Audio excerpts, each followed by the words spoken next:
Everyone, आज हम बात करने वाले हैं chapter 2 electrostatic potential and capacitance के important concepts for JEE Mains and NEET के लिए। तो चलिए जल्दी से स्टार्ट करते हैं।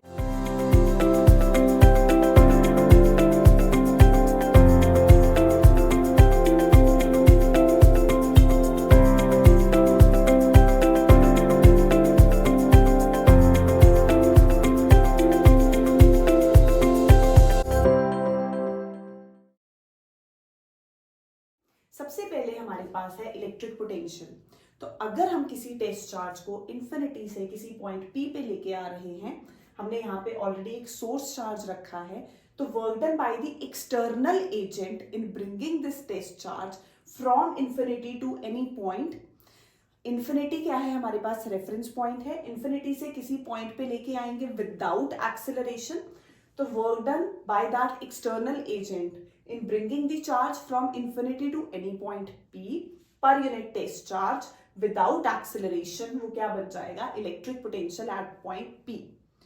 अगर अब वर्क डन किया जा रहा है बाय सम एक्सटर्नल एजेंट, तो ये जो सोर्स चार्ज है ये भी हमारे पास चुप नहीं बैठेगा, ये भी सोर्स चार्ज की वजह से फील्ड लगेगी, इलेक्ट्रिक फील्ड होगी, इलेक्ट्रिक फोर्स लगेगी।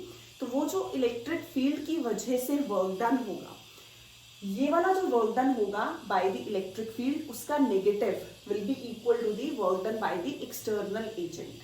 तो हम इलेक्ट्रिक पोटेंशियल को in terms of external agent भी लिख सकते हैं और in terms of work done by the electric field. तो ये हो जाएगा negative of the work done by the electric field, या अगर हम बोले एक्सटर्नल एजेंट का, तो work done by the external agent against the electric field without acceleration. तो हमारे पास टेस्ट चार्ज को लेके आ रहा है without acceleration, work done by the external agent per unit test charge electric potential, और this is equal to the negative of the work done by the electric field. तो work done by the electric field per unit test charge उसके negative के equal होगा हमारे पास electric potential. तो दो तरह से हमने डिफाइन किया। नेक्स्ट हमारे पास आ जाता है पॉजिटिव चार्ज के लिए जो इलेक्ट्रिक पोटेंशियल है वो पॉजिटिव होगा, नेगेटिव चार्ज के लिए इलेक्ट्रिक पोटेंशियल क्या हो जाएगा? नेगेटिव। तो electric potential due to positive charges positive, negative charges negative. Infinity पे पोटेंशियल कितना होता है हमारे पास? जीरो। इन्फिनिटी पे जो हम रेफरेंस पॉइंट कंसिडर कर रहे हैं, पोटेंशियल कितना होगा? जीरो होगा। नेक्स्ट हमारे पास है इलेक्ट्रोस्टैटिक पोटेंशियल डिफरेंस। तो यहाँ पे हमारे पास एक पोजीशन डिफाइंड नहीं होती है इनिशियल।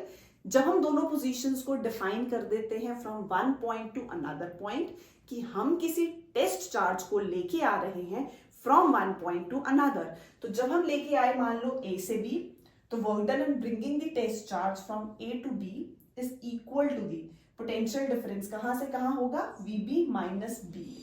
तो हमने बोला वर्क डन कहां से कहां किया? A से B किया, तो दोनों का potential difference B minus A। अब सिमिलरली हम इन्फिनिटी वाले के लिए भी लिख सकते हैं। हम लेके आए इन्फिनिटी से पॉइंट P, तो potential at P minus potential at infinity, but infinity पे कितना होता है? जीरो। तो सिर्फ रह जाएगा electric potential eight point P। तो दो पोजीशंस का डिफरेंस, पोटेंशियल डिफरेंस। नेक्स्ट, अगर अब ये वर्क डन पॉजिटिव होगा, इट मींस ये वैल्यू बड़ी है, ये वैल्यू छोटी है। तो if work done is positive, VB is greater than VA। If work done is negative, तो रिवर्स हो जाएगा, ये वैल्यू छोटी हो जाएगी और ये बड़ी हो जाएगी। सिमिलरली अगर वर्क डन जीरो है तो दोनों क्या होंगे? इक्वल होंगे। नेक्स्ट हमारे पास एक बहुत इंपॉर्टेंट पॉइंट आता है, electric field is negative of potential gradient. जब भी किसी फिजिकल क्वांटिटी को डिस्टेंस से डिवाइड कर देते हैं, प्रेशर डिवाइडेड बाय डिस्टेंस, वो उसका ग्रेडियंट बन जाता है प्रेशर ग्रेडियंट। तो similarly potential divided by gradient, तो क्या बन गया? पोटेंशियल ग्रेडियंट बन गया। तो इलेक्ट्रिक फील्ड और जो पोटेंशियल है हमारे पास, उनकी डायरेक्शन जो है वो ऑपोजिट दिखाई है, मींस पोटेंशियल डिक्रीज करेगा। पोटेंशियल तो स्केलर क्वांटिटी है, तो पोटेंशियल डिक्रीज करेगा इन the direction of increasing electric field. तो नेगेटिव साइन का मतलब हमारे पास यहाँ पे क्या आ जाता है? Potential decreases in the direction of electric field. तो ये इंपॉर्टेंट है, electric field is negative of potential gradient. Next हमारे पास जो वर्क डन किया है in moving the test charge from infinity to that point, या from one point to another, that work done is independent of the path followed. सबसे important हमारे पास work done in moving a charge between 2 points in an electric field is independent of the path followed. दो तरीके से होता है, एक तो वर्क डन अगर डिपेंडेंट है तो वो नॉन कंजर्वेटिव हो जाती है, बट अगर इंडिपेंडेंट है तो हमारे पास इलेक्ट्रिक फील्ड क्या हो जाएगी, कंजर्वेटिव फील्ड हो जाएगी। तो मीन्स कंजर्वेटिव कब बोला जाता है, when it is independent of the path followed. तो जब हम यहां से यहां लेके आए हैं तो ये इंडिपेंडेंट है, इट मीन्स जो इलेक्ट्रिक फील्ड है वो कैसी है, कंजर्वेटिव फील्ड है। नेक्स्ट है हमारे पास, अगर हम किसी चार्ज पार्टिकल को एक्सेलरेट कर रहे हैं through a potential difference of v volts, then the kinetic energy acquired by the particle is. बहुत सारे न्यूमेरिकल्स हमारे इसी कॉन्सेप्ट पे सॉल्व हो जाते हैं। तो इस एक रिलेशन पे बेस्ड बाकी सारे कॉन्सेप्ट्स हैं हमारे पास कि अगर हम किसी चार्ज पार्टिकल को एक्सेलरेट कर रहे हैं through a potential difference of v volts, तो काइनेटिक एनर्जी कितनी होगी, kinetic energy potential is work done per unit charge, तो वर्क डन कितना आ गया ev, तो मींस काइनेटिक एनर्जी कितनी हो गई ev balance by half mv square. अब इसी में ही अगर हम कंडीशंस अप्लाई करते हैं, सबसे पहली, इफ अ प्रोटॉन और an electron is accelerated from rest through same potential difference, एक प्रोटॉन और इलेक्ट्रॉन जो है एक्सेलरेट करेंगे थ्रू सेम पोटेंशियल डिफरेंस, हमारे पास हमें कैलकुलेट क्या करना है, हमें देखना है दे gain N equal amount of kinetic energy. कितना, दोनों की काइनेटिक एनर्जी का गेन कितना होगा, 1 ev होगा, 1 इलेक्ट्रॉन वोल्ट। कब, दोनों रेस्ट से एक्सेलरेट कर रहे हैं सेम पोटेंशियल डिफरेंस में, तो काइनेटिक एनर्जी कितनी आ जाएगी, 1 ev के इक्वल, 1 इलेक्ट्रॉन वोल्ट के इक्वल आ जाएगी। नेक्स्ट है the ratio of the kinetic energies acquired by the charged particles, हमें kinetic energies की रेशियो निकालनी है। अगेन जो चार्ज पार्टिकल है वो रेस्ट से एक्सेलरेट हो रहा है through the same potential difference, तो इसी में ही अगर हम यूज करें, v ऑलरेडी सेम है, काइनेटिक एनर्जी 1:2 की रेशियो, तो वो सिर्फ किस पे डिपेंड करेगी, चार्ज पे डिपेंड करेगी, तो ये तो पूरी काइनेटिक एनर्जी हो गई, तो kinetic energy 1:2 is q1/q2। Next हमारे पास the ratio of their velocities, अब सेम हमें यहाँ वेलोसिटी की रेशियो निकालनी है। अगेन पोटेंशियल डिफरेंस क्या हो गया, सेम, तो किस पे डिपेंड करेगी velocity, charge to mass ratio पे, तो q1/m1 डिवाइडेड बाय q2/m2 का रूट। तो सेम एक रिलेशन यूज करके हमने आगे 3 उससे मॉडिफाई कर दिए। नेक्स्ट हमारे पास है electric potential due to a point charge, तो हमें पता है जनरल फॉर्मूला इज kq/r, तो v is inversely proportional to r, तो इनवर्सली प्रोपोर्शनल का ग्राफ ऐसे बन जाएगा। नेक्स्ट हमारे पास अगर नंबर ऑफ चार्जेस प्रेजेंट है, हमें टोटल पोटेंशियल फाइंड करना है, तो सुपरपोजिशन प्रिंसिपल, तो total potential will be sum of all the individual potentials, तो क्या आ जाएगा हमारे पास k समेशन q/r, तो सारे पोटेंशियल्स का अलजेब्रिक सम ले लेंगे, not the vector sum, algebraic sum. Potential क्या है, स्केलर क्वांटिटी है। नेक्स्ट, अगर हमारे पास दो अनलाइक चार्जेस q1 और q2 हैं and they are separated by a distance d, दो charges q1 q2 separated by a distance d, then the distance x between charge q1 and zero potential, हमें distance x find करना है, ये क्या है, between q1 and zero potential, तो वो distance हमारे पास कितना हो जाएगा, d/q2/q1 ±1, ये हम यूज करते हैं, दो अनलाइक चार्जेस हैं, सेपरेटेड बाय डिस्टेंस d है, q1 और हमारे पास जीरो पोटेंशियल के बीच में डिस्टेंस है x, वो हमें फाइंड करना है, तो ऐसे निकलेगा। नेक्स्ट हमारे पास at any point, general point due to a dipole, तो क्या होता है kp cos θ/r², किसी भी जनरल पॉइंट पे डायपोल की वजह से, अब ये किसकी वजह से है, डायपोल की वजह से है, तो डायपोल की वजह से कितना होगा, kp cos θ/r²।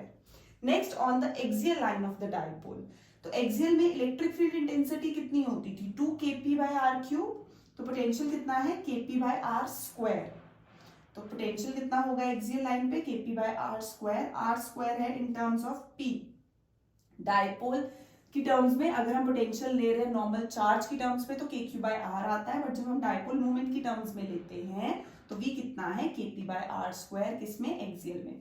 इक्वेटोरियल में पोटेंशियल कितना हो जाता है, 0, बट इलेक्ट्रिक फील्ड इंटेंसिटी कितनी होती थी, kp/r³। Next on the axis of ring, तो रिंग कंसिडर की है हमने, यूनिफॉर्म या नॉन यूनिफॉर्म चार्ज हमारे पास डिस्ट्रीब्यूशन है, उस रिंग में हमें पोटेंशियल फाइंड करना है, एट द एक्सिस पे हमारे पास वैल्यू कितनी है, के क्यू अपॉन एक्स डिस्टेंस पे ले रहे हैं under root R square plus X square, K Q upon under root R square plus X square. कैसे ग्राफ वेरी करता है पोटेंशियल वर्सेस डिस्टेंस का, तो ये आ जाएगा हमारे पास। सेंटर पे वैल्यू कितनी आती है, के क्यू बाय आर। सेंटर पे, रिंग के सेंटर में कितनी आ जाएगी, इलेक्ट्रिक फील्ड कितनी होती थी, 0, पर यहाँ पोटेंशियल कितना है, के क्यू बाय कैपिटल आर है। नेक्स्ट है हमारे पास ड्यू टू लाइन चार्ज। तो चाहे लाइन चार्ज हो चाहे शीट की वजह से हो, एब्सोल्यूट पोटेंशियल जो है वो डिफाइन नहीं होता, हम पोटेंशियल डिफरेंस निकालते हैं। Absolute potential means electric potential at that point. तो पोटेंशियल डिफरेंस हमारे पास कितना आ जाएगा, V B minus V A 2k lambda log R B upon R A, जो हम रेडियस लेते हैं उसकी टर्म्स में लाइन चार्ज के लिए हमारे पास पोटेंशियल डिफरेंस कितना आ जाता है, 2k lambda log R2 bye R1 या RB बाय RA। नेक्स्ट हमारे पास यूनिफॉर्मली चार्ज हॉलो कंडक्टिंग या नॉन कंडक्टिंग स्फीयर जो हम कंसिडर करते हैं, तो इलेक्ट्रिक फील्ड इनसाइड 0 होती थी क्योंकि चार्ज सारा कहाँ रिजाइड करता है, सरफेस पे। बट पोटेंशियल जो है वो कांस्टेंट रहता है, जितना सरफेस पे है उतना ही अंदर होगा। कैसे, using electric field is negative of potential gradient. तो मींस हमारे पास इलेक्ट्रिक फील्ड 0 है तो पोटेंशियल कितना हो जाएगा, कांस्टेंट। किसकी डिफरेंशिएशन 0 होती है, कांस्टेंट की। तो अंदर भी हमारे पास के क्यू बाय आर, बाहर भी के क्यू बाय आर। आर क्या है, जिस पर्टिकुलर पॉइंट पे, जिस डिस्टेंस पे हम पोटेंशियल कैलकुलेट कर रहे हैं। तो नेक्स्ट आ गया हमारे पास पोटेंशियल कांस्टेंट है और सरफेस पे कांस्टेंट है, इनसाइड हो गया, सरफेस पे हो गया, और जो है आउटसाइड। नेक्स्ट हमारे पास आ जाएगा, ये था हॉलो के लिए, अब हम लेंगे सॉलिड के लिए। तो सॉलिड के लिए हम दो तरह से करते हैं, एक चार्ज की टर्म्स में, एक हम रो की टर्म्स में, वॉल्यूम चार्ज डेंसिटी की टर्म्स में। यहां पे टोटल चार्ज किसकी टर्म्स में लिया गया है, सिग्मा, सरफेस एरिया। हॉलो है ना, तो चार्ज कितना होगा, sigma into 4 pi r square. लेकिन जब हम यहां कंसिडर करेंगे, यहां हम लेते हैं रो, सॉलिड है in terms of volume charge density, तो टोटल चार्ज कितना आ जाता है, rho into 4/3 pi R cube volume. तो यहाँ पे इनसाइड कितनी वैल्यू होती है, के क्यू बाय, सॉरी आउटसाइड कितनी वैल्यू होती है, के Q by small r. Small r क्या है, जिस पॉइंट पे हम इलेक्ट्रिक पोटेंशियल कैलकुलेट कर रहे हैं। नेक्स्ट आ जाएगा इनसाइड के लिए। तो इनसाइड के लिए दो फॉर्मूले हैं, एक तो चार्ज की टर्म्स में और एक वॉल्यूम चार्ज डेंसिटी की टर्म्स में। जैसे हमने किया था के क्यू बाय आर क्यूब, ऊपर भी एक आर है, के q r by r cube, और यहाँ पे rho r by 3 epsilon naught. तो इलेक्ट्रिक फील्ड की दो वैल्यूज थी, k q r by r cube in terms of charge, in terms of volume charge density rho r by 3 epsilon naught. यहां आ जाएगा के क्यू 3 आर स्क्वायर, आर क्या है, radius, minus small r square, जिस point पे find कर रहे हैं, डिवाइडेड बाय 2 आर क्यूब। और जो in terms of volume charge density होगा वो क्या होगा, rho by 6 epsilon naught 3 R square minus R square. याद रहे, इनसाइड हमारे पास जो पोटेंशियल है वो पैराबोलिकली वेरी करेगा, आउटसाइड हाइपरबोलिकली वेरी करेगा। तो इनसाइड का कर्व हमारे पास क्या आता है, इनसाइड पोटेंशियल वेरीज पैराबोलिकली, तो इनसाइड के लिए पैराबोलिकली, आउटसाइड के लिए हाइपरबोलिकली। तो कैसे वेरिएशन होगी आउटसाइड पोटेंशियल की, हाइपरबोलिकली। नेक्स्ट, पोटेंशियल सेंटर पे कितना होता है, 3/2 of the surface. Potential centre पे कितना होगा, 3/2 ऑफ द सरफेस। तो ये इसके साथ ये वाला टॉपिक जो है वो कंप्लीट हो गया। नेक्स्ट है हमारे पास electric potential due to a non conducting thin sheet. तो उसके लिए हमारे पास, अगर हम इलेक्ट्रिक फील्ड की बात करते हैं तो कितनी आती थी, sigma by 2 epsilon naught. N cap क्या है, unit vector directing perpendicularly outwards, तो sigma by 2 epsilon naught, sigma surface charge density. यहाँ पे हम बोलते हैं work done against the electric field, तो minus sigma by 2 epsilon naught R B minus R A. ये हमारे पास क्या आ गया, potential. Similarly infinite charge conducting thin sheet के लिए, तो वहां कितना होता था, sigma by epsilon naught electric field, तो यहां आ जाएगी minus sigma by epsilon naught R B minus R A. तो सेम उन्हीं फॉर्मूले को हम रिप्लेस करते जा रहे हैं। नेक्स्ट हमारे पास इलेक्ट्रिक पोटेंशियल एनर्जी। तो work done by an external agent to assemble the system bringing each charge from an infinite distance. तो ये हमारे पास एक सिस्टम है जिसमें हमने इन्फिनिटी से चार्ज पार्टिकल्स को लेके आ रहे हैं। तो बेसिकली कितना वर्क डन हुआ इन असेंबलिंग दोज चार्जेस। तो तो वर्क डन उनको इनफाइनाइट डिस्टेंस पे लेके जाने के लिए जितना लगेगा उतना ही वर्क डन होगा उनको वापस एक कॉन्फ़िगरेशन में फॉर्म करने के लिए, एक सिस्टम में फॉर्म करने के लिए, इनफाइनाइट से वापस लाने के लिए। तो यहाँ पे फॉर 2 चार्जेस, अगर 2 चार्जेस हैं डिस्टेंस r पे है तो कितना होगा k q1 q2 by r।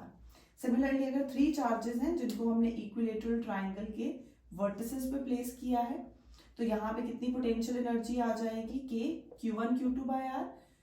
दोनों के बीच में, तीनों चार्जेस के बीच में इंटरेक्शन हो रही है, तो इंटरेक्शन हो रही है तो हमारे पास Q1 और Q2 के बीच में, Q2 और Q3 के बीच में, सिमिलरली Q3 Q1 के बीच में, तो 3 पेयर्स बन गए। तो जनरल फॉर्मूला तो वही है k q1 q2 by r। तो पोटेंशियल एनर्जी पॉजिटिव होती है जब वर्क डन होगा against electric field. Potential energy positive ली जाती है when the work is done against electric field, और पोटेंशियल एनर्जी नेगेटिव हो जाएगी when work is done by the electric field. Next हमारे पास potential energy of an electric dipole in an electric field, और हमारे पास वो जो डायपोल था वो इलेक्ट्रिक फील्ड में कितना एंगल बनाता था, थीटा। तो ये करते थे हम, डायपोल है कितने एंगल पे है, थीटा एंगल पे है। तो पोटेंशियल एनर्जी कितनी होगी, minus P E cos theta, P dipole movement, electric field cos theta, जिसको minus P E vector dot E vector भी लिख देते हैं। तो P vector dot E vector वो भी क्या है हमारे पास पोटेंशियल एनर्जी होगी with a negative sign. Next आ गया अब हमारे पास इक्विपोटेंशियल सर्फेसेस। तो इक्विपोटेंशियल सर्फेसेस क्या होते हैं, ऐसे सर्फेसेस जिन पे पोटेंशियल क्या है, सेम है, वो इक्विपोटेंशियल सर्फेसेस होंगे।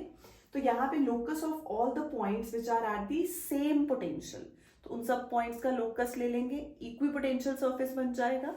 इनकी कुछ प्रॉपर्टीज हम करते हैं। No work is done to move a charge on an equipotential surface, क्योंकि हर जगह पोटेंशियल सेम है, और पोटेंशियल कितना होता है, potential difference is work done per unit charge. तो यहाँ पे पोटेंशियल डिफरेंस 0 हो गया तो वर्क डन भी कितना हो जाएगा, 0। तो सिमिलरली हमारे पास चार्ज Q है, हम मूव कर रहे हैं एक पॉजिटिव यूनिट पॉजिटिव चार्ज को सर्कुलर पाथ पे, circular path of radius r पे, तो वर्क डन कितना हो जाएगा हमारे पास, 0 हो जाएगा। तो near an isolated point charge के लिए कैसा होता है इक्विपोटेंशियल सर्फेस, स्फेरिकल होगा। Next, electric field is always perpendicular. ये हमारे पास क्या है, जो भी इलेक्ट्रिक फील्ड होती है that is perpendicular to the equipotential surface. तो E is perpendicular to equipotential surface, जैसे हम यहाँ पे बोलते हैं dv is equal to minus E d r. तो ये भी हमारे पास क्या है, पोटेंशियल ग्रेडियंट से हम रिलेशन डिराइव करते हैं। तो यहीं से आता है E is perpendicular to D R, क्योंकि वर्क डन इस केस में कितना होता है, पोटेंशियल डिफरेंस 0 होगा, तो E is perpendicular to D R, क्योंकि there is no change in potential, common potential, same potential है, तो इक्वी पोटेंशियल आ गया। E is inversely proportional to D R, मतलब जितना ज्यादा डिस्टेंस होगा उतना जो इलेक्ट्रिक फील्ड का इफेक्ट है वो हमारे पास क्या हो जाता है, कम हो जाता है। Next, no two equipotential surfaces intersect each other, cross each other, क्योंकि अगर वो करेंगे तो एक पॉइंट पे हमारे पास 2 वैल्यूज हो जाएंगी पोटेंशियल्स की, विच इज नॉट पॉसिबल। अगर हम लाइन चार्ज के लिए बोलते हैं तो लाइन चार्ज के लिए हमारे पास जो इक्विपोटेंशियल सर्फेसेस हैं they have curved surfaces, curved surfaces as that of coaxial cylinders. अब वो सिलेंडर्स कैसे होंगे, डिफरेंट रेडियाई के, मान लो ये R1 है तो ये वाला कितना हो गया हमारे पास, R2 हो गया। तो लाइन चार्ज के लिए क्या बना इक्विपोटेंशियल सर्फेस, कर्व्ड सर्फेसेस है। Next, uniformly charge large non conducting या कंडक्टिंग शीट्स, तो उसके लिए अगर हमने एक शीट कंसिडर की तो हमारे पास कैसा बनेगा पोटेंशियल, इक्विपोटेंशियल सर्फेसेस बनेंगे पैरेलल प्लेन्स। तो यूनिफॉर्म इलेक्ट्रिक फील्ड के लिए इक्विपोटेंशियल सर्फेस कैसा होता है, यूनिफॉर्म इलेक्ट्रिक फील्ड के लिए हम प्लेन से रिप्रेजेंट करते हैं इक्विपोटेंशियल सर्फेसेस को। नेक्स्ट आ गया हमारे पास कंडक्टर एंड इट्स प्रॉपर्टीज। तो कंडक्टर क्या होते हैं, जिनके पास large number of free electrons होंगे और वो फ्री इलेक्ट्रॉन्स जो है अंदर फ्रीली मूव कर रहे हैं। Charge resides on the surface of the conductor, ये हमने पहले भी किया है, चार्ज रिजाइड करता है कहाँ पे, on the surface of the conductor. अगर किसी कंडक्टर के अंदर कोई कैविटी है जिसमें कोई चार्ज नहीं है तो चार्ज कहाँ रिजाइड करेगा, अगेन सरफेस पे रिजाइड करेगा। So if there is a cavity inside the conductor having no charge, then charge will always reside on the outer surface of the conductor. अगर कोई कैविटी है उसमें चार्ज नहीं है तो चार्ज कहाँ रिजाइड करेगा? Outer surface of the conductor में रिजाइड करेगा। नेक्स्ट हमारे पास electric field is perpendicular to the conducting surface. Electric field कैसे होती है? परपेंडिकुलर होती है किसी भी सरफेस पे। तो इलेक्ट्रिक फील्ड फॉल कर रही है मतलब ये कैसी है हमारे पास? परपेंडिकुलर है, नॉर्मल है। पहले भी किया, electric field is perpendicular to equipotential surface. Conductor में भी कैसे आएगी? Perpendicularly. Next, electric lines of force never enter into conductors, या हम बोल सकते हैं electric field lines do not pass through conductors, या वो इतने शॉर्ट इंस्टेंट के लिए पास करती हैं। यहाँ पे हमारे पास क्या आ जाता था? नेगेटिव पॉजिटिव चार्ज इंड्यूस हो जाएगा which makes net electric field inside the conductor zero. तो net electric field अंदर zero, और हम ये बोलते हैं electric field lines do not pass through conductors. Electric field near the conducting surface कितना है हमारे पास? Sigma by epsilon naught. तो इलेक्ट्रिक फील्ड कितनी है near the conducting surface? Sigma by epsilon naught. N cap फिर से क्या आ गया? Unit vector. नेक्स्ट, अब अगर हम एक कंडक्टर को ग्राउंड करते हैं तो उसका जो पोटेंशियल है वो जीरो हो जाता है। अगर हम एक आइसोलेटेड कंडक्टर को ग्राउंड करेंगे तो उसका चार्ज जीरो हो जाएगा। कंडक्टर को ग्राउंड किया तो हमारे पास पोटेंशियल जीरो, आइसोलेटेड कंडक्टर को ग्राउंड किया, चार्ज जीरो। नेक्स्ट हमारे पास आता है इलेक्ट्रिक प्रेशर। तो ये हमने पहले भी किया है। अगर हम फोर्स निकालना चाहें तो दो हमारे पास कंडक्टर्स हैं उनके बीच में, तो कितना एक्सप्रेशन है हमारे पास? Q square upon 2 epsilon naught A, या हम उसको लिख सकते हैं half epsilon naught E square into A. तो फोर्स पर यूनिट एरिया क्या बन जाता है? इलेक्ट्रिक प्रेशर बन जाता है। तो ये हमारे पास आ गई फोर्स बिटवीन टू कंडक्टर्स, ये हमारे पास आ जाएगा इलेक्ट्रिक प्रेशर, जिसको हम फर्दर कैपेसिटर्स में यूज करते हैं। तो basically force between two conductors या फिर force between a parallel plate capacitor हम बोल सकते हैं। तो नेक्स्ट हमारे पास अगर कोई कैविटी है, कैविटी में अंदर चार्ज Q है, तो कितना इंड्यूस होगा यहाँ? माइनस Q, फिर से प्लस Q, माइनस Q, तो बाहर कितना आ जाएगा? Net charge plus Q। अब अगर ऑलरेडी हमने यहाँ पे Q चार्ज रखा है, कैविटी में Q है, तो कैविटी का Q आया बाहर, तो टोटल कितना बन गया? Q plus Q। लेकिन अगर कैविटी में नो चार्ज है तो कोई भी चार्ज इंड्यूस नहीं होगा।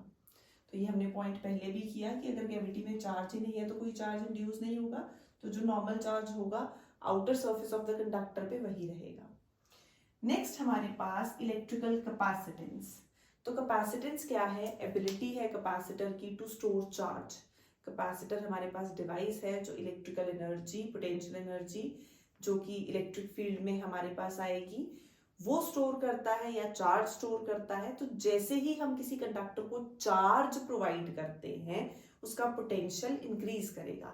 चार्ज प्रोवाइड करेंगे, पोटेंशियल इंक्रीज करेगा, तो वहां से रिलेशन आ जाता है C is equal to Q upon V। अब कैपेसिटेंस कितना है इसका यूनिट? फैरेड, और डायमेंशनल फॉर्मूला।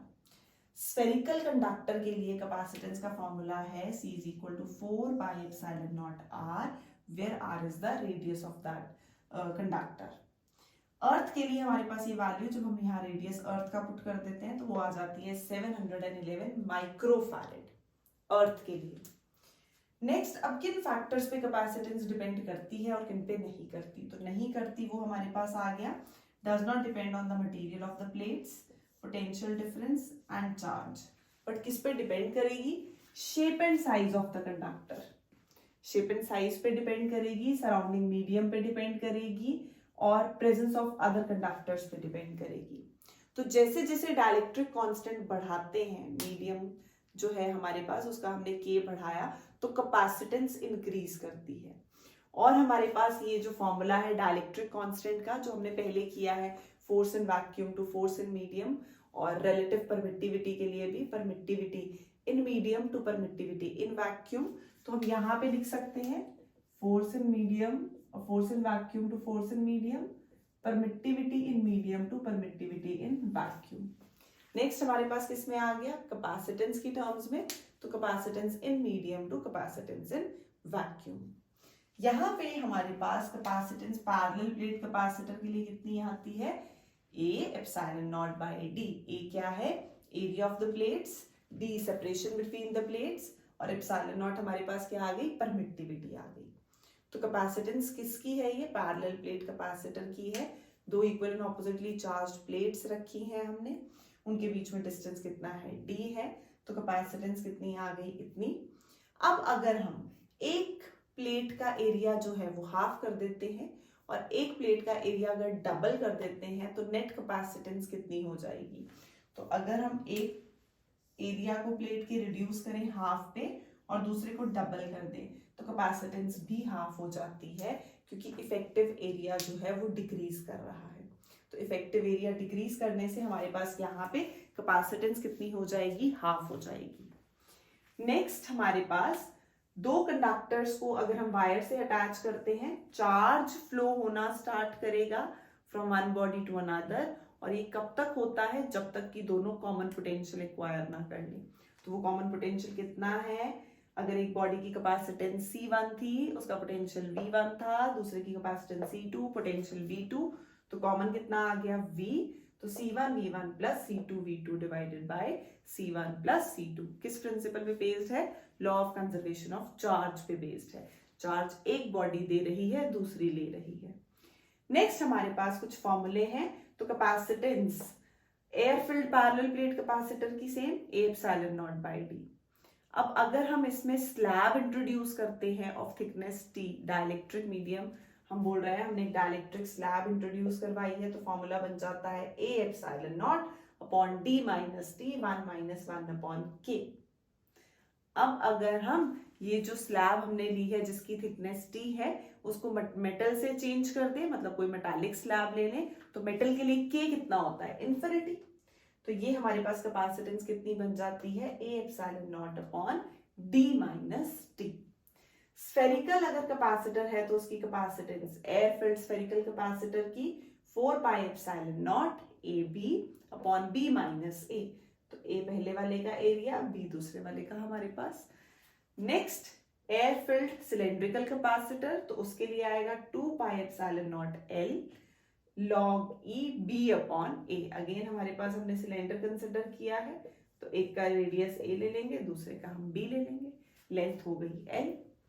नेक्स्ट हमारे पास for a dielectric slab completely filled, तो यहाँ पे अगर हमने कोई कंप्लीटली फिल्ड डाइलेक्ट्रिक स्लैब ली है, मतलब थिकनेस T नहीं है, कंप्लीट D में हमारे पास हमने जो है उसमें स्लैब जो है वो फिल कर दी, तो हमारे पास K की जगह आ जाएगा epsilon naught, A as it is epsilon naught by D। Next for two long parallel wires having distance D between them, और उनका एक का जो हमारे पास रेडियस है वो हम क्या ले लेंगे, A ले लेंगे। तो यहाँ क्या फॉर्मूला आएगा, epsilon naught L upon log E D upon A, log E D upon A, तो D must be greater than A। D क्या है, डिस्टेंस वायर्स के बीच में, तो उनका हमारे पास जो रेडियस है वो क्या हो जाएगा, स्मॉल। नेक्स्ट है हमारे पास पैरेलल प्लेट कैपेसिटर में, if the upper plate of the condenser और we can say parallel plate capacitor is connected to its lower plate, तो कैपेसिटेंस कितनी हो जाएगी, अपर को लोअर प्लेट से कनेक्ट कर दो तो कैपेसिटेंस बिकम्स इनफाइनाइट। नेक्स्ट हमारे पास अगर हम sheet of aluminium foil of negligible thickness is placed at the center of a parallel plate capacitor, parallel plate capacitor दो प्लेट्स हैं, उसके बीच में हम एक एल्यूमिनियम की sheet of negligible thickness insert करते हैं बिल्कुल सेंटर में, तो हमारे पास कैपेसिटेंस कितनी होगी, कैपेसिटेंस जो है वो हमारे पास हो जाती है डबल, क्योंकि जो डिस्टेंस है वो कितना हो गया हमारे पास, ऐसे शीट इंसर्ट की तो D कितना हो गया हमारे पास, हाफ हो गया। नेक्स्ट कैपेसिटेंस अगर हम dielectric slab of thickness T introduce करते हैं जिसका डाइलेक्ट्रिक कांस्टेंट K है, तो कितनी आ जाएगी, A epsilon naught upon D minus T 1 minus 1 upon K। तो ये हमारे पास डाइलेक्ट्रिक स्लैब इंट्रोड्यूस करने पे कैपेसिटेंस आती है। तो इसी में अगर हम बात करते हैं तो कीप द कैपेसिटी कांस्टेंट, तो डिस्टेंस बिटवीन द प्लेट्स जो है उसको हम कितना इंक्रीज करें, तो distance must be increased by amount x, वो x कितना होगा, ये हमारे पास x है T1 माइनस 1 अपॉन K। तो यहां से हम K निकाल सकते हैं कि K कितना होना चाहिए, T upon T minus x, तो ऐसे भी यूज कर सकते हैं इस एक्सप्रेशन को। नेक्स्ट हमारे पास if a metal slab of thickness D/2 is inserted, हमने एक मेटल स्लैब ली है जिसकी थिकनेस D/2 है, उसको इंसर्ट किया, तो कैपेसिटेंस वैसे होती कितनी है, A epsilon naught upon D minus T, तो T की जगह हमारे पास यहाँ पे क्या आ जाएगा, D/2। तो कैपेसिटेंस कितनी हो जाएगी, डबल दी कैपेसिटेंस जो हमारे पास एयर में है कितनी होती है, A epsilon naught by d. तो उसकी डबल आंसर आ जाएगा 2a epsilon naught by D हमारे पास यहाँ पे आएगा। Next, if a number of slabs of thickness T1, T2, Tn and dielectric constants K1, K2, Kn are inserted in between the plates। तो यहाँ पे नंबर ऑफ स्लैब्स ली है, उनको insert किया है। तो जनरल फॉर्मूला क्या था, C is equal to A epsilon naught upon, इसको हम कैसे लिख सकते हैं, A epsilon naught upon d minus t minus minus plus t upon k, ऐसे भी लिखते हैं। तो सेम चीज हम यहाँ इंट्रोड्यूस करवा रहे हैं। ये हमारे पास टोटल थिकनेस की रेशियो है, तो T1 plus T2 plus so on Tn तक आ जाएगा। Similarly P1 by K1 plus T2 by K2 plus so on Tn by Kn तक आ गया। अगर हम नंबर ऑफ स्लैब्स इंट्रोड्यूस करवा रहे हैं जिनकी थिकनेस कितनी है, T1, T2 and so on.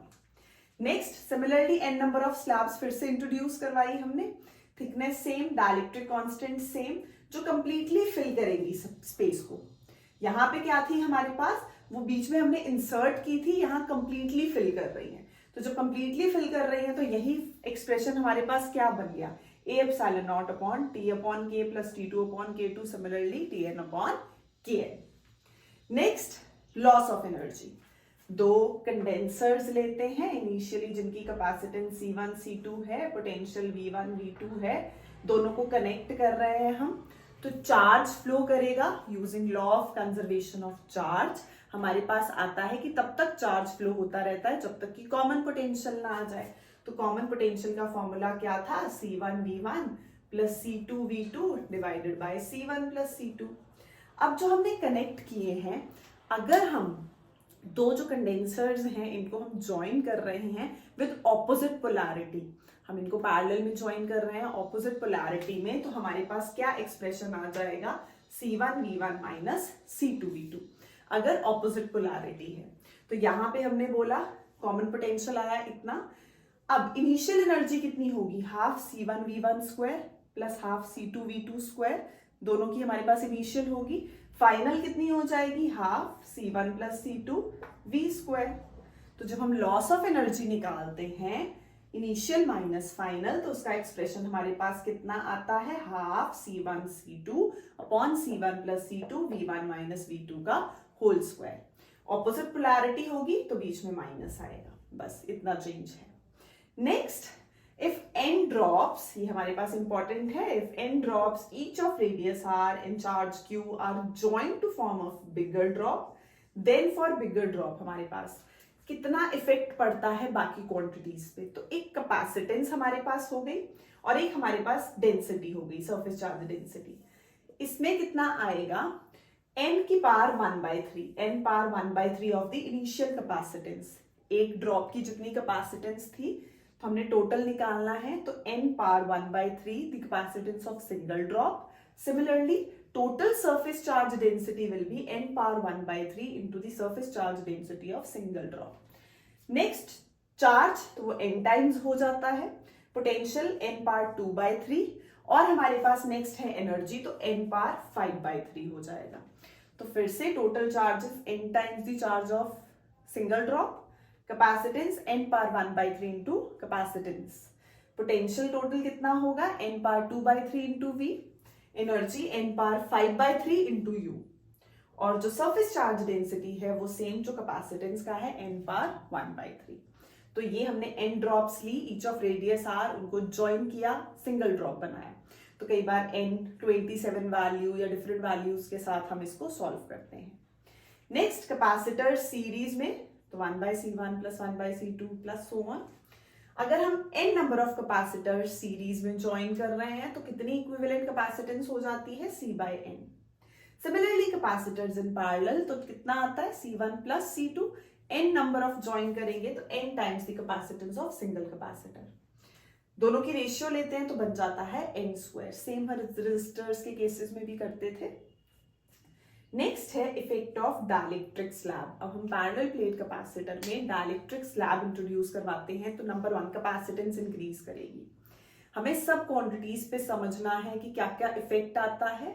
तो जब हम डाइलेक्ट्रिक स्लैब इंट्रोड्यूस करवाते हैं तो कैपेसिटेंस तो इंक्रीज की, इसमें दो केसेस हैं, if the battery remains connected, तो कनेक्टेड में पोटेंशियल सेम, बैटरी को डिस्कनेक्ट कर देते हैं तो चार्ज सेम। तो जब हमने बोला बैटरी रिमेन्स कनेक्टेड, तो V is equal to V naught, potential same हो गया, तो चार्ज हमारे पास कितना होगा, इंक्रीज होगा, क्योंकि बैटरी जो है वो अभी भी कनेक्टेड है, तो K times Q not. Capacitance हमने बोला, हमने डाइलेक्ट्रिक स्लैब इंट्रोड्यूस करवाई है तो इंक्रीज कर गई K टाइम्स। इलेक्ट्रिक फील्ड, क्योंकि पोटेंशियल सेम है, तो V is equal to E is equal to V by D, तो ये इसके डायरेक्टली प्रोपोर्शनल है। अभी तक हमने डिस्टेंस वेरी नहीं किया है, अगर हम distance between the plates very करेंगे तो इफेक्ट आएगा, बट अगर हम वेरी नहीं कर रहे हैं तो सेम रहेगा। तो मींस इलेक्ट्रिक फील्ड हमारे पास कितनी रही, सेम रही। नेक्स्ट एनर्जी, तो एनर्जी भी इंक्रीज करती है, कैसे, हमारे पास half C naught V naught square जो है वो इनिशियल एनर्जी होती है, जो हम लेते हैं तो हाफ CV स्क्वायर, तो C कितना होता है K टाइम्स C नॉट, और V कितना है सेम V नॉट, तो ये बेसिकली क्या कर गई, K टाइम्स हमारे पास इंक्रीज कर गई, half C naught V naught square into K। Similarly अगर बैटरी को डिस्कनेक्ट कर देते हैं तो हमें पता है चार्ज सेम, पोटेंशियल जो है वो हमारे पास K टाइम्स डिक्रीज करता है, कैपेसिटेंस तो हमने पढ़ा वो इंक्रीज करती है क्योंकि डाइलेक्ट्रिक स्लैब इंसर्ट की है। अब क्योंकि पोटेंशियल K टाइम्स डिक्रीज कर रहा है तो इलेक्ट्रिक फील्ड भी डिक्रीज करेगी K times. Energy same use करेंगे तो 1/K मींस डिक्रीज कर जाएगी हमारे पास K टाइम्स। तो नेक्स्ट हमारे पास, अब अगर हम डिस्टेंस जो है प्लेट्स में वो वेरी करते हैं तो उससे क्या इफेक्ट आएगा, तो यहाँ पे बैटरी को डिस्कनेक्ट किया, चार्ज किया, बैटरी डिस्कनेक्ट की, बट डिस्टेंस इंक्रीज कर दिया, तो जब प्लेट्स के बीच में डिस्टेंस इंक्रीज किया तो कैपेसिटेंस क्या हो जाएगी, डिक्रीज। बैटरी को हमने डिस्कनेक्ट कर दिया है तो पोटेंशियल इंक्रीज करता है। अब इस केस में इलेक्ट्रिक फील्ड जो है वो हमारे पास क्या रहेगी, सेम रहेगी। इलेक्ट्रिक फील्ड क्या होती है, पोटेंशियल ग्रेडियंट, तो E सेम इस केस में, दोनों काउंटर बैलेंस कर रहे हैं एक दूसरे को, चार्ज तो वैसे ही सेम है। Potential energy again using half CV square, तो हमारे पास कैपेसिटेंस डिक्रीज कर रही है, V इंक्रीज कर रहा है, बट V का स्क्वायर है तो नेट इफेक्ट क्या होगा, एनर्जी इंक्रीज करेगी। नेक्स्ट हमारे पास चार्जिंग ऑफ अ कैपेसिटर, तो अगर हम किसी कैपेसिटर को पोटेंशियल देते हैं, वोल्टेज देते हैं, तो ऐसा तो नहीं है कि एकदम से जो वोल्टेज है वो राइज कर जाती है, तो वो जो वोल्टेज राइज करेगी या जो चार्ज राइज करेगा उसका हमारे पास एक्सप्रेशन है Q is equal to Q naught 1 minus E T upon RC। RC हमारे पास क्या होता है, टाइम कांस्टेंट है, टाइम कांस्टेंट है हमारे पास, ये कर्व दिखा रहे हैं चार्ज कैसे राइज कर रहा है, चार्जिंग हो रही है, तो जो ये RC है, टाउ बोलते हैं इसको, टाइम कांस्टेंट। RC की जो डायमेंशंस होती हैं वो फ्रीक्वेंसी की होती हैं, तो यहाँ पे हमने बोला जब टाउ हमारे पास RC होगा, टाइम कांस्टेंट होगा, तब जो चार्ज है वो कितना राइज कर चुका होगा, 0.63, या हम बोल सकते हैं 63.2% of the final value, final value का 63.2% हमारे पास राइज कर चुका होगा, तो वो टाइम है हमारे पास टाइम कांस्टेंट। उसके बाद हमारे पास आ जाता है करंट, तो करंट की value I naught E minus T upon RC, तो मीन्स जो करंट है वो हमारे पास क्या करेगा, it is the same time in which the current falls to 36.8% of the initial value, कितना ड्रॉप करेगा, 36.8% ऑफ द इनिशियल वैल्यू, तो हम इसको सेम यहां बोल सकते हैं 37% of I not, 0.37 I not, तो मीन्स ये हमारे पास चार्जिंग दिखा रहा है, ये हमारा वो टाउ है, tau is equal to RC, जब करंट की वैल्यू कितनी फॉल करेगी, 37%, 36.8% ऑफ इट्स इनिशियल वैल्यू।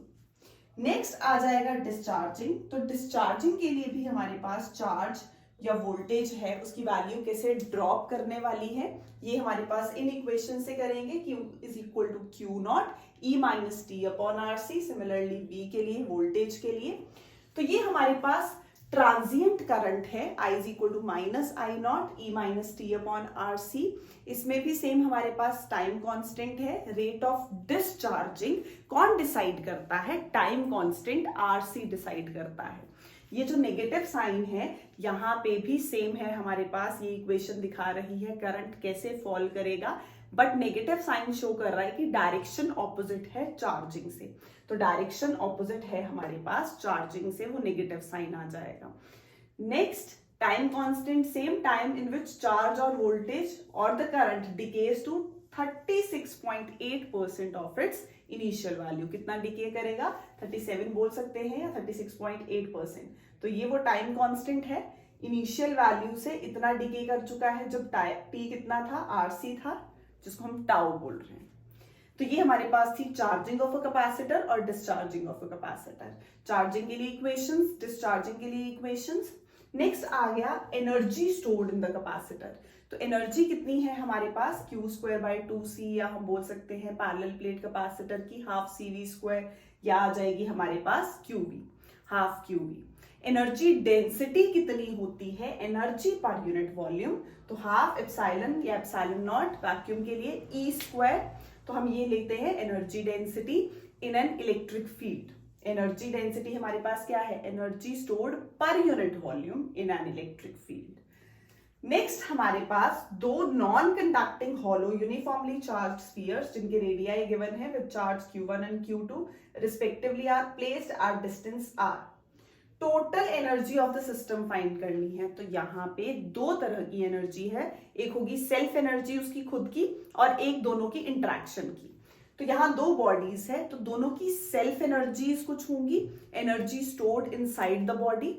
तो दोनों की खुद की कुछ एनर्जी है, प्लस एक इंटरेक्शन हमें पता है कॉन्फ़िगरेशन की KQ1 Q2/R.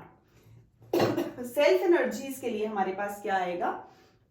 सेल्फ एनर्जी अगर हम लेते हैं, यहां है non conducting hollow uniformly charged sphere. तो सबसे पहले दो तरह की एनर्जीज आएंगी हमारे पास सेल्फ एनर्जीज फॉर हॉलो और solid uniformly charge conducting sphere.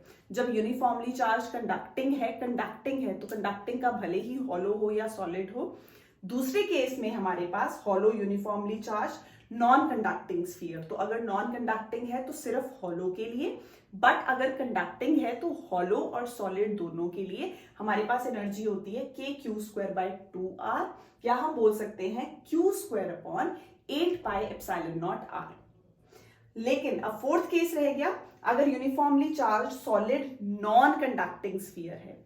Hollow के लिए चाहे हमारे पास कंडक्टिंग हो चाहे नॉन कंडक्टिंग हो, सॉलिड के लिए हमने बोला था हमारे पास सिर्फ कंडक्टिंग के लिए ये केस होगा, नॉन कंडक्टिंग के लिए डिफरेंट हो जाएगा. तो कंडक्टिंग के लिए KQ²/2R.